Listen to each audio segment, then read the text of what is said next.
Joining us now is Zenaida Machado, senior researcher at Human Rights Watch. Zenaida, a very good afternoon to you. Thanks very much for your time. There's, of course, that big march that was planned for today.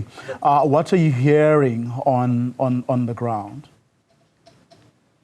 Thank you so much for having me. It's going to be difficult for me to discuss the match because there's so much happening in Maputo that I didn't even remember that there was a football match scheduled for these days.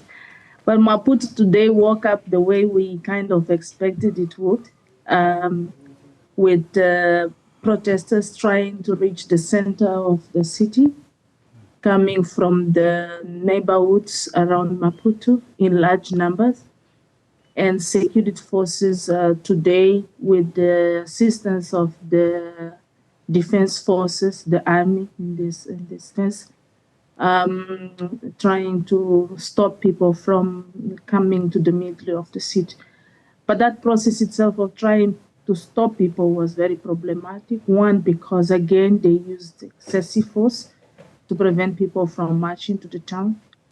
People were unarmed, peacefully trying to march, and there's nothing wrong with that. They were simply exercising their right to protest, but security forces felt that that was not the appropriate thing to do. In the cases where people managed to come to the city center, we noticed that they were escorted by one branch of the security forces, only to be left at the mercy of another branch that when they arrived in the middle of the town, that them sprayed tear gas at them, and they had to run away from it. The other issue that for us is extremely problematic is, again, the indiscriminate way the security forces continue to use tear gas when they fire their canisters as to everywhere, including people's homes. We have received today several reports of people that inhaled tear gas from their own residences. We also have worrying reports that police used an helicopter to fire tear gas into residences of people, particularly in the neighborhood of Mashaken. Do we know if the government has deployed more army officers as they promised ahead of the march? They have. I mean, that wasn't surprise. It was expected. The Minister of Defense held a press conference in which he did say that he was going to deploy the army into the streets and that the army would try to control the crowds, but at certain stage, if they felt that the crowd posed any risk to the security of the country, they would have to act as such. The army was there. The episodes we came across were of somehow of understanding between the armed forces and the protesters. In some cases, we saw protesters cheering up, celebrating after they had found an agreement with the armed defense forces on how they should march and to where.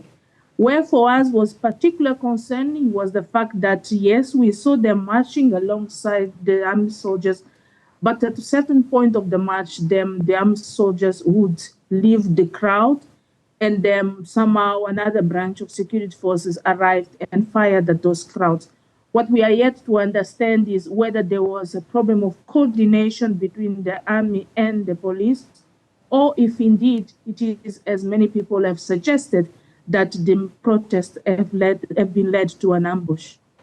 Now, SADC says it will consider sending through former heads of state and maybe a mediation group. But before that can happen, it says internal systems must first be explored, and only when those are not holding can they then send these former heads of state and a mediation team. What do you think of that?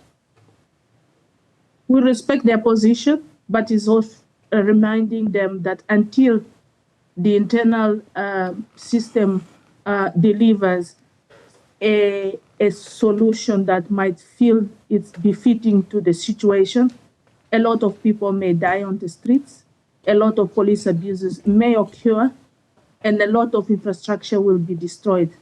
So our appeal to the regional partners of Mozambique is that they intervene at this stage to ensure that nobody else will lose their lives on the street just because they were trying to exercise their right to protest. Maybe late at this stage, but SADC also saying that they will give suggestions on how to improve electoral processes in the future. Those suggestions are probably welcome, but they will only be valid in the next electoral cycle. This one is about to end, and the consequences of an election that was badly run, we are seeing now on the ground. I think the concern at this stage is the fact that the violence continues to escalate.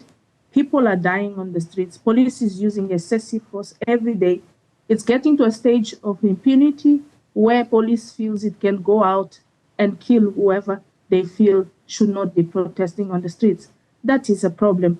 On top of it, we have also raised the problem of children being caught in the middle of this crisis. There are lots of children that are being shot. Some of them have died. Many of them are injured. And that's something that the regional partners, including SADC, cannot ignore and wait until Mozambique implements or not their recommendations around election processes. Zenaida, thank you once again for your time. She's a senior researcher at Human Rights Watch.